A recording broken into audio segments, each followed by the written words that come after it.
முதல் படிக்கிறோம். இங்கு வந்திருக்கும் அனைவருக்கும் என் முதற்கண் வணக்கத்தையும் இனிய தாய்மொழி தின நல்வாழ்த்துக்களையும் தெரிவித்துக் கொள்கிறேன். இன்று நாம் பேசப் போகும் தலைப்பு தமிழ் எழுத்துக்களின் அழகாகும்.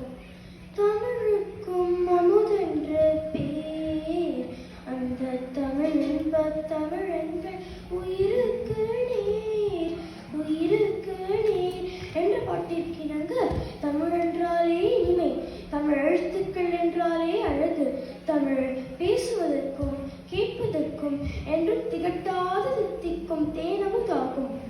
தமிழ் எழுத்துக்கள் மொத்தம் 247. உயிரெழுத்துக்கள் 12, மெய்யெழுத்துக்கள் 18, உயிர் மெய் எழுத்துக்கள் 216, ஆய்தெழுத்து 1. மெய்யெழுத்துக்களான வல்லினமா, வல்லினமா, இடையினமா, தமிழால் நாமம் ஓரினமா. தமிழ் எழுத்துக்கள் ஏன் அழகு, எதனால் அழகு என்பதற்கு பல சான்றுகள் உள்ளன. அதில் எனக்கு தெரிந்த சிலவற்றை நான் உங்களுடன் பகிர்கிறேன். அனைவரும் அறிந்திருப்பீர், தமிழ் மொழிக்கென்றே சிறப்பான எழுத்து, மேலும் அழகூட்டும் எழுத்து ழகரமாகும்.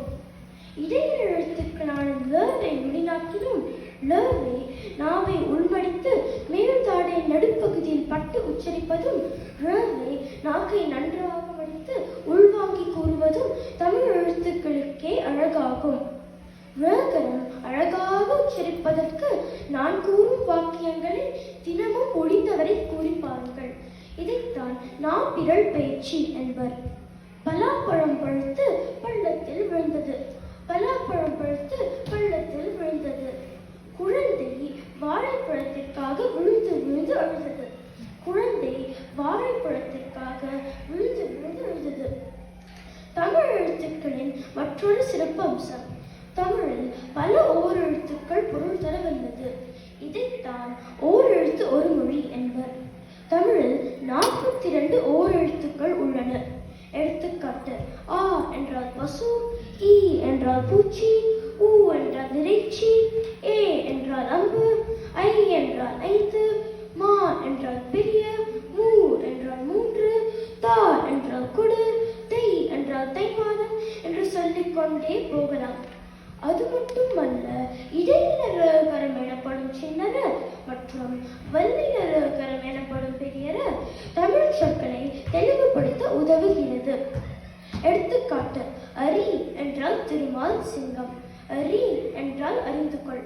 தன்னகரம் 3 ஸ்ரீனர் வண்டி, ரன்னகரம் 2 ஸ்ரீனர் நன்றி, தன்னகரம் தந்தம் என்று எவ்வளவு அழகாக தமிழ் எழுத்துக்கள் உள்ளன. தமிழ் செல்வி, தமிழரசன் என்பன போல தமிழ் மொழியை மட்டுமே பெயராக பயன்படுத்த முடியும். தமிழ் எழுத்துக்கள் இயற்கையாகவே ஒன்றோடொன்றிணைக்கப்பட்டு வெண்மையான பாயும் தோற்றத்தை உருவாக்குகின்றன. எனவேதான் சுப்பிரமணிய பாரதியார் யாமறிந்த மொழிகளிலே தமிழ் மொழியைப் போல் இனிதாவது எங்கும் காணோம் என்று பாடியுள்ளார். எனவே நண்பர்களே, அழகான தமிழ் மொழியை தினமும் சிறிது நேரம் படிப்போம், எழுதுவோம், அதன் அழகை உணர்வோம் என்று கூறி விடைபெறுகிறேன். நன்றி.